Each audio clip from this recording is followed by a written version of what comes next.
having to introduce a temporary timetable to address the high number of unplanned cancellations we've seen across ScotRail over the last 2 weeks since we made a pay offer to the trade unions.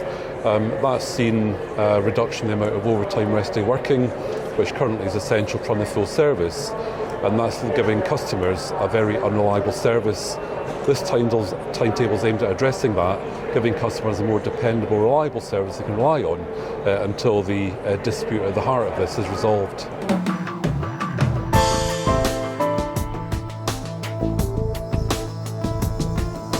But we've made what we believe is a strong offer to the trade unions, 2.2% on basic pay and a revenue share arrangement worth up to 5% on basic. We believe that given the current financial climate the industry faces, that is a strong offer. The industry is still behind pre-pandemic customer numbers. There's a big gap between revenue and costs, and we need to provide taxpayers the value for money. So we can't just throw money at this by making a higher offer unless there's other ways to fund that. So the offer we made, we think, was a strong, a good one, and we'd urge the unions to consider that carefully in terms of next steps in finding a resolution.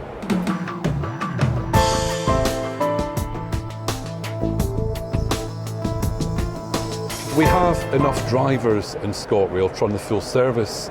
The problem we have is we haven't been able to complete training for new drivers because of the pandemic.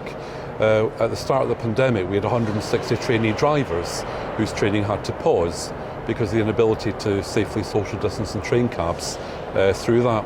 That was agreed fully with the trade unions as part of the COVID mitigation measures. We're now able to retrain those drivers. That's a long process. It takes up to 18 months to train a driver to be fully competent. It's a skilled job. And so whilst we catch up that training backlog, we're relying on some level of overtime rest day working to run our timetable. That was working fine up until the pay offer was made, and that's the issue that's now caused us to revert to this reduced timetable for as long as we need to.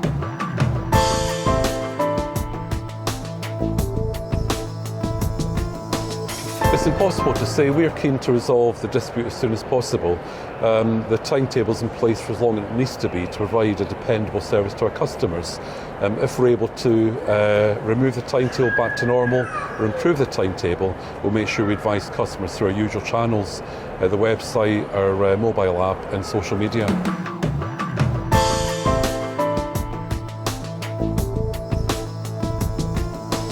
The timetable has been a really difficult trade-off between meeting the needs of the majority of customers but producing a timetable that we can deliver reliably and robustly. So there are some areas which are less well served than before. We're very conscious of those. We understand customer frustration over that. We will review the timetable once it's been in operation for a few days. If we can make improvements, we will, but only if they can be delivered robustly and reliably for customers, because that's what they tell us they want.